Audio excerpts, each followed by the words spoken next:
ये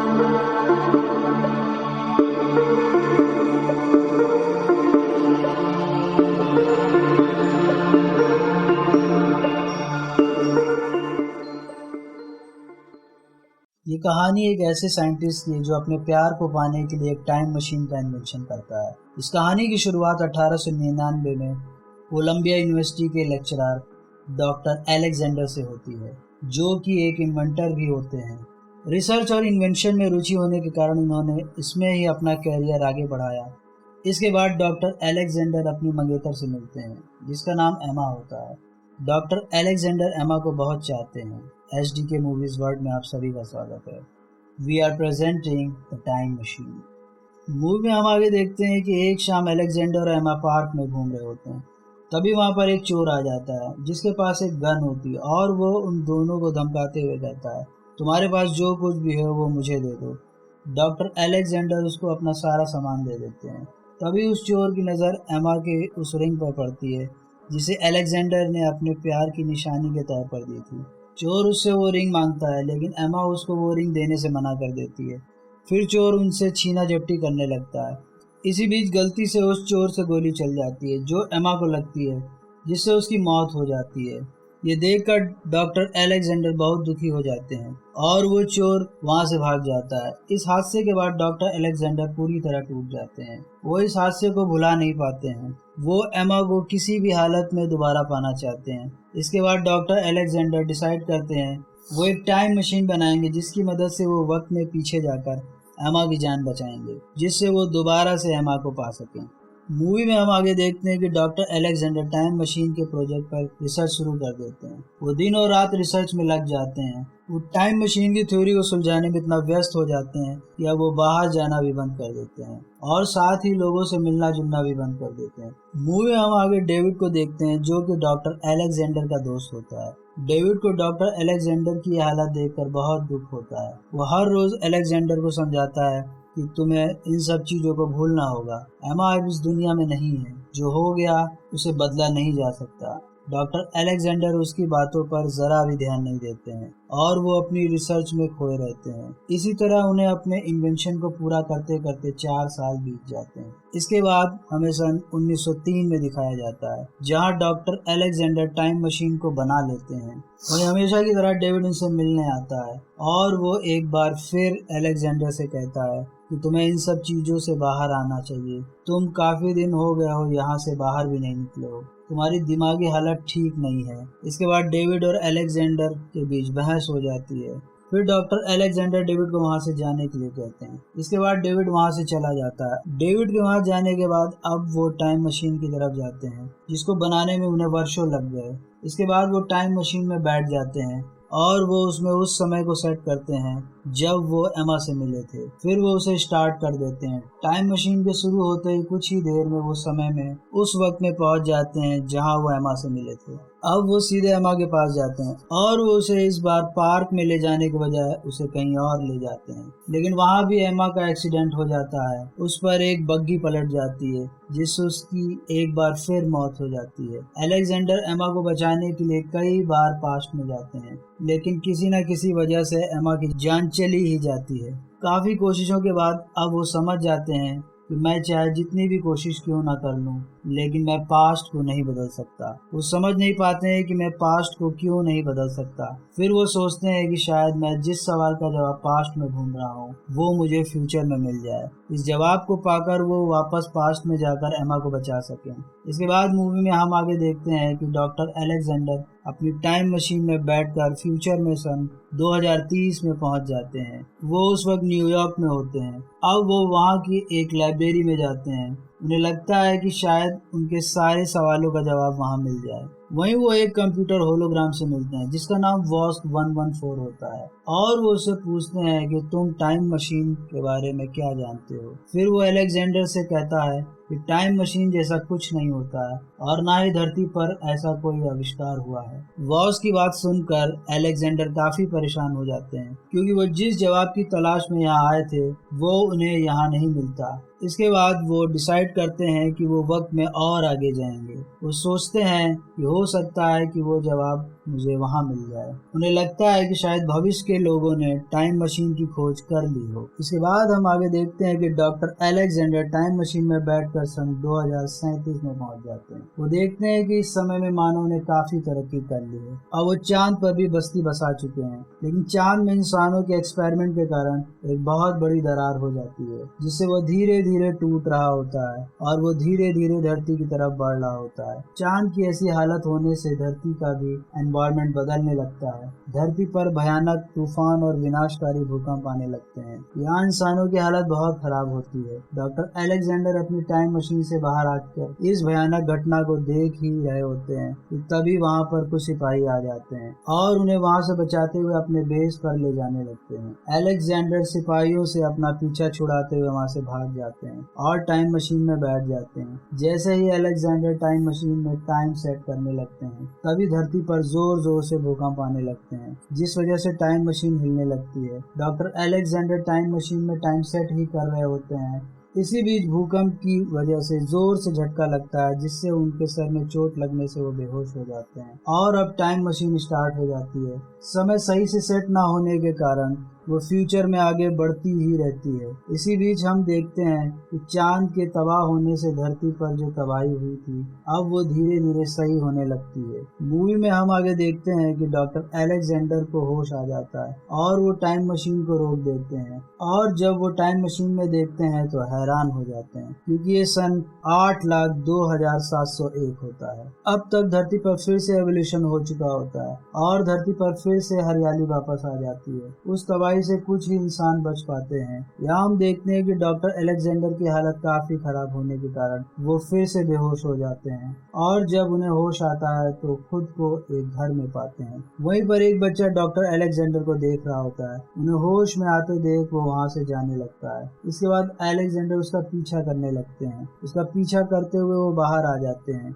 वहाँ वो देखते हैं कि इंसानों ने धरती में बने बड़े बड़े दरारों में अपनी बस्ती बसा रखी है। उनके पास टेक्नोलॉजी के नाम पर कुछ भी नहीं होता है, लेकिन वो अपने रहने के लिए काफी खूबसूरत और मजबूत घर बनाए होते हैं। यहाँ पर रहने वाले लोगों को अलोय कहा जाता है। तभी वहाँ पर डॉक्टर अलेक्जेंडर को बाहर देख वहाँ के लोग आ जाते हैं। अलेक्जेंडर को देखने के लिए लोगों की भीड़ जमा हो जाती है। धरती पर हुए विनाश के 8 लाख साल बाद सब कुछ बदल चुका होता है। डॉक्टर अलेक्जेंडर उनसे बात करने की कोशिश करते हैं, लेकिन उनकी भाषा कोई नहीं समझ पाता है और ना ही डॉक्टर अलेक्जेंडर उनकी भाषा समझ पा रहे थे। 8 लाख साल बाद धरती की लगभग सारी भाषाएं विलुप्त हो चुकी थी, लेकिन तभी वहाँ पर वो लड़की आती है जो डॉक्टर अलेक्जेंडर को टाइम मशीन के पास बेहोश देखकर उन्हें अपने घर ले आई थी। वो अलेक्जेंडर से बात करती है, क्योंकि वहाँ पर वही एक होती है जिसे डॉक्टर अलेक्जेंडर की भाषा आती है। ये देखकर वहाँ पर सभी लोग हैरान हो जाते हैं। इसके बाद वो डॉक्टर अलेक्जेंडर से पूछती है कि तुम कौन हो और कहाँ से आए हो। फिर अलेक्जेंडर उनको अपना नाम बताते हैं और उनसे कहते हैं कि मैं पास से आया हूँ। अलेक्जेंडर की बात सुनकर वो लड़की, जिसका नाम मारा होता है, वो हंसने लगती है। तब अलेक्जेंडर के विश्वास दिलाने पर वो समझ जाती है, क्योंकि वही उन्हें टाइम मशीन से बाहर निकाल कर लाई थी जब वो बेहोश थे। ये बात वो अपने लोगों को नहीं बताती है, क्योंकि उसे डर था कि अलेक्जेंडर के बारे में जानते ही वो लोग उसे खतरा मानकर मार डालेंगे। थोड़ी ही देर में वहाँ शाम होने लगती है और सभी अपने अपने घर चले जाते हैं। इसके बाद अलेक्जेंडर को पता चलता है कि जिस लड़के का वो पीछा कर रहे थे वो मारा का भाई होता है। रात में जब डॉक्टर अलेक्जेंडर सो रहे होते हैं, तभी उन्हें डरावना सपना आता है, जिसमें वो देखते हैं कि जंगल में उन्हें कोई पुकार रहा है। वो देखते हैं कि एक इंसान जिसका चेहरा बिल्कुल सफेद होता है और वो देखते हैं कि वहाँ पर एक गुफा है जिसका दरवाजा नुकीले दांतों का बना है, जिसकी बड़ी बड़ी आंखें हैं। तभी वो उठ जाते हैं और वो देखते हैं कि उनकी घड़ी वहाँ नहीं होती है। इसके बाद उन्हें नीचे से आवाज सुनाई देती है। वो नीचे जाके देखते हैं, जहाँ पर मारा का भाई भी डर कर नींद से जग गया होता है। इसके बाद मारा अलेक्जेंडर को बताती है यहाँ पर सभी लोग एक ही जैसा सपना देखते हैं। अलेक्जेंडर को कुछ समझ नहीं आता। वो सोचने लगते हैं कि आखिर सभी को एक ही जैसा सपना कैसे आ सकता है। इसके बाद मूवी में हमें आगे दिखाया जाता है, अगले दिन मारा अलेक्जेंडर को एक जगह ले जाती है, जहाँ पर अलेक्जेंडर को न्यूयॉर्क शहर के अवशेष मिलते हैं। इसके बाद मारा अलेक्जेंडर से पूछती है कि तुम पास से फ्यूचर में किस लिए आए हो। मारा की इस बात का अलेक्जेंडर कोई जवाब नहीं देते हैं। मारा समझ जाती है, फिर वो अलेक्जेंडर से कहती है शायद तुमने अपने किसी खास को खो दिया है। फिर वो मारा से कहते हैं हाँ, इसलिए मैंने टाइम मशीन बनाई थी जिससे मैं पास्ट में जाकर सब कुछ ठीक कर सकूं। मैंने बहुत कोशिश की लेकिन मैं पास्ट को चेंज नहीं कर पाया, इसलिए मैं फ्यूचर में आया जहाँ शायद मेरे सवालों के जवाब मिल जाएं और मैं पास्ट में सब कुछ ठीक कर सकूं। मूवी में हम आगे देखते हैं मारा अलेक्जेंडर को टाइम मशीन के पास ले जाती है। इसके बाद अलेक्जेंडर टाइम मशीन को चेक कर रहे होते हैं, तभी मारा उनसे कहती है कि प्लीज तुम मेरे भाई को भी अपने साथ ले जाओ। वो अलेक्जेंडर से रिक्वेस्ट कर रही होती है कि अचानक से उन्हें जोर जोर से ढोल बजने की आवाज आने लगती है। दरअसल ये वहाँ पर एक खतरे का संकेत होता है। आवाज सुनते ही मारा अपने भाई को बचाने बस्ती की तरफ भागती है। अलेक्जेंडर भी उसके पीछे जाते हैं। वहाँ जाकर वो देखते हैं कि कुछ मॉन्स्टर जमीन के नीचे से निकल कर लोगों को मार रहे होते हैं, जिन्हें ये लोग मॉरलॉक्स कहते हैं।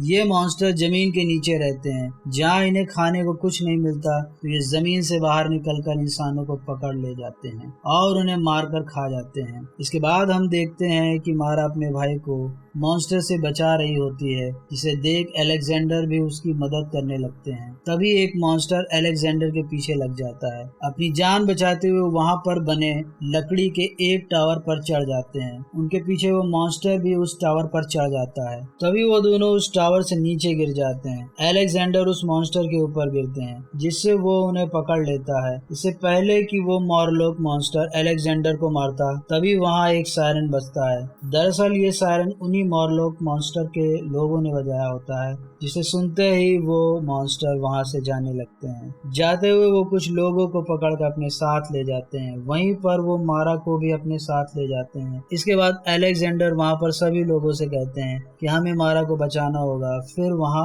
के लोग उससे कहते हैं कि मॉरलॉक्स हमसे ज्यादा ताकतवर हैं, हम उनका मुकाबला नहीं कर सकते हैं और अब मारा को बचाना नामुमकिन है। इसके बाद अलेक्जेंडर उन लोगों से कहते हैं कि मैं मारा को किसी भी कीमत पर बचाऊंगा। इसके बाद मूवी में हम आगे देखते हैं कि अलेक्जेंडर मारा के भाई के पास जाते हैं और उससे पूछते हैं कि मुझे बताओ ये लोग कौन है और कहां से आते हैं। फिर वो अलेक्जेंडर को एक जगह ले जाता है। वहां पर उन्हें लाइब्रेरी के अवशेष मिलते हैं। ये वही लाइब्रेरी होती है जहां अलेक्जेंडर 2030 में टाइम मशीन से गए थे। इसके बाद उन्हें वही कंप्यूटर होलोग्राम मिलता है जिसका नाम वॉस्क 114 था और वो अब भी चल रहा था क्योंकि वहाँ का सारा इलेक्ट्रॉनिक सिस्टम सोलर सिस्टम से कनेक्ट होता है। इसके बाद अलेक्जेंडर उससे पूछते हैं कि ये लोग कौन है और कहाँ से आए हैं, ये लोगों को क्यों मारते हैं। फिर वॉस्क उन्हें बताता है कि जब चांद तबाह हुआ था तो विनाश से बचने के लिए कुछ लोग धरती के नीचे चले गए और कुछ लोग ऊपर ही रह गए। जो लोग धरती के ऊपर सरवाइव कर गए उन्हें अलोय कहते हैं और जो धरती के नीचे रहने लगे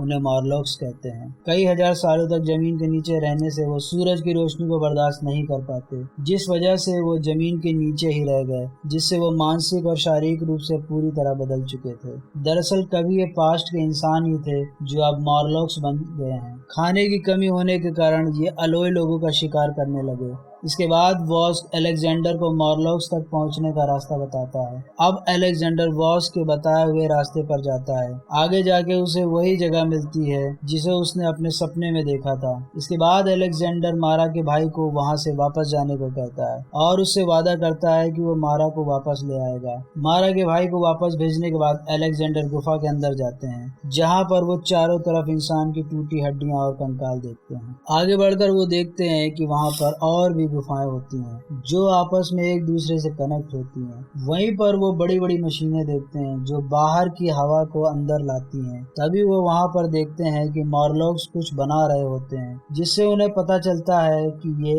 अब भी थोड़ा बहुत टेक्नोलॉजी का उपयोग करना जानते हैं। तभी अचानक चलते चलते वो एक पानी से भरे गड्ढे में गिर जाते हैं। तभी मॉन्स्टर को पता चल जाता है और वो अलेक्जेंडर को पकड़कर एक जगह लाकर छोड़ देता है। वहाँ पर वो मारा को देखते हैं जो कि एक पिंजरे में कैद होती है। इसके बाद हमें मूवी में आगे दिखाया जाता है तो डॉक्टर अलेक्जेंडर वहां पर एक इंसान को देखते हैं जिसकी स्किन पूरी तरह सफेद होती है और ये वही इंसान होता है जो अलेक्जेंडर के सपने में आया था। दरअसल ये सभी मॉरलॉक्स मॉन्स्टर का लीडर होता है जो लगभग इंसानों की तरह दिखता है। अलेक्जेंडर मारा की तरफ देखते हैं जो कि बिल्कुल शांत होती है क्योंकि मारा को उस मॉरलॉक्स के लीडर ने अपने वश में किया होता है। उसके पास शक्तियां होती हैं जिससे वो किसी को भी अपने वश में कर सकता था और किसी का भी दिमाग पढ़ सकता था। उसने सभी मॉरलॉक्स मॉन्स्टर को अपने वश में कर रखा था जिससे वो उसका हुक्म मानते थे। इसके बाद मॉन्स्टर का लीडर अलेक्जेंडर के पास आता है और उनसे कहता है कि मैं जानता हूँ कि तुम यहाँ टाइम मशीन के जरिए आए हो और अब तुम यहाँ से चले जाओ। फिर वो अलेक्जेंडर को साइंस के टाइम पैराडॉक्स के बारे में बताता है। वो कहता है कि तुम चाहे जितनी भी कोशिश कर लो लेकिन तुम पास्ट में जाकर फ्यूचर को नहीं बदल सकते। अगर तुम सोचते हो कि तुम समय में पीछे जाकर अपनी गर्लफ्रेंड को बचा लोगे तो ऐसा कभी नहीं हो सकता। फिर वो अलेक्जेंडर से इसकी वजह बताते हैं। वो कहता है कि जब तुम्हारी गर्लफ्रेंड की जान चली गई तब तुमने उसे दोबारा पाने के लिए टाइम मशीन बनाई और अगर तुमने पास्ट में उसे बचा लिया तो तुम कभी टाइम मशीन बनाओगे ही नहीं और जब तुम्हारी टाइम मशीन बनी ही नहीं तो तुम पास्ट में कैसे जाओगे। इसके बाद वो अलेक्जेंडर को समझाते हुए कहता है कि तुम टाइम मशीन से पास्ट में जा सकते हो लेकिन वहाँ तुम्हारे द्वारा किया गया कोई भी बदलाव तुम्हारे फ्यूचर को नहीं बदल सकता। इसके बाद वो अलेक्जेंडर से कहता है कि अब तुम्हें तुम्हारा जवाब मिल गया है और अब तुम वापस अपने समय में लौट जाओ। तभी वो अलेक्जेंडर के सामने उनकी टाइम मशीन को लाता है और उनसे वहां से जाने को कहता है। फिर अलेक्जेंडर अपनी टाइम मशीन में बैठ जाते हैं। वो टाइम मशीन को स्टार्ट कर ही रहे होते हैं तभी मॉरलॉक्स मॉन्स्टर का लीडर अलेक्जेंडर के पास आता है। उसके हाथ में उनकी वही घड़ी होती है जो उस दिन मारा के घर से खो गई थी जब उन्हें वो सपना आया था। और मॉरलॉक्स मॉन्स्टर का लीडर जैसे ही वो घड़ी अलेक्जेंडर को देने के लिए हाथ बढ़ाता है अलेक्जेंडर टाइम मशीन को स्टार्ट कर देते हैं और उस लीडर का हाथ पकड़कर उसे खींच लेते हैं और अब उन दोनों की लड़ाई होने लगती है। वो लीडर अलेक्जेंडर से काफी ताकतवर होता है। उसके अंदर उन्हीं मॉन्स्टर जैसी ताकत होती है। मूवी में हम आगे देखते हैं कि वो अलेक्जेंडर का गला पकड़ लेता है और उन्हें हवा में ऊपर उठा देता है।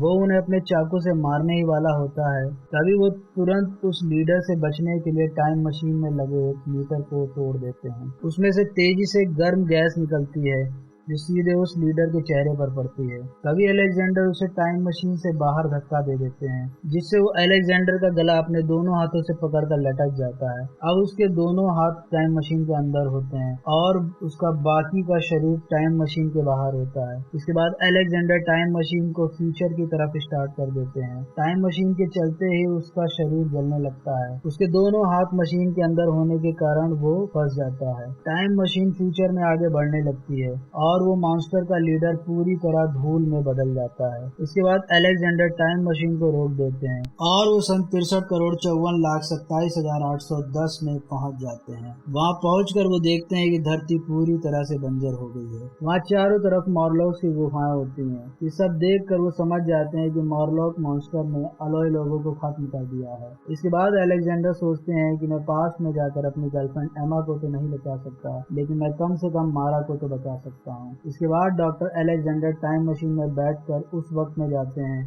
जहां मारा को कैद किया होता है। वो सबसे पहले मारा को छुड़ाते हैं। अलेक्जेंडर वहां से निकलने से पहले टाइम मशीन को स्टार्ट कर देते हैं और अपनी घड़ी को उसके गियर में फंसा देते हैं जिससे वो समय में आगे और पीछे ना जा पाए। इससे जब टाइम मशीन में ब्लास्ट होगा तो सारे मॉरलॉक मॉन्स्टर मारे जाएंगे। अब वो मारा को लेकर वहां से भागने लगते हैं। इसी बीच उनके पीछे बहुत सारे मॉन्स्टर लग जाते हैं। मूवी में हम आगे देखते हैं कि अलेक्जेंडर और मारा गुफा से बाहर निकलने के लिए दीवार पर चढ़ रहे होते हैं और उनके पीछे मॉन्स्टर भी दीवार पर चढ़ने लगते हैं। तभी टाइम मशीन में जोरदार धमाका होता है जिससे एक भयानक एनर्जी निकलती है क्योंकि मॉरलॉक्स की सारी गुफाएं आपस में कनेक्ट होती हैं। टाइम मशीन से निकली एनर्जी सभी मॉरलॉक मॉन्स्टर को राख में बदल देती है। वहीं दूसरी तरफ अलेक्जेंडर और मारा जैसे ही दीवार पर चढ़कर गुफा से बाहर की तरफ छलांग लगाते हैं टाइम मशीन से निकली एनर्जी दीवार पर चढ़ रहे सभी मॉन्स्टर को राख बना देती है।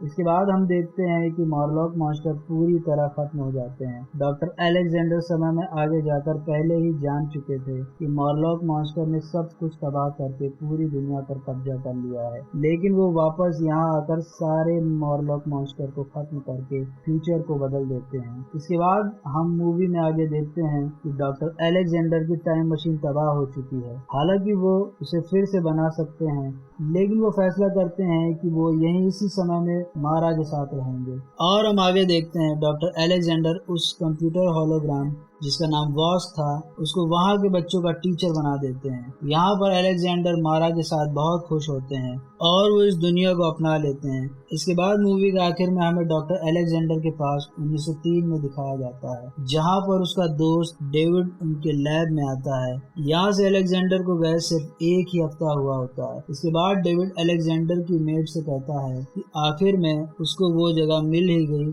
जहाँ पर वो खुश रह सकता है। और अब डेविड वहाँ से बाहर जाता है और अलेक्जेंडर को अलविदा कहते हुए अपनी हैट को हवा में उछाल देता है। इसी के साथ ये मूवी यहीं खत्म हो जाती है।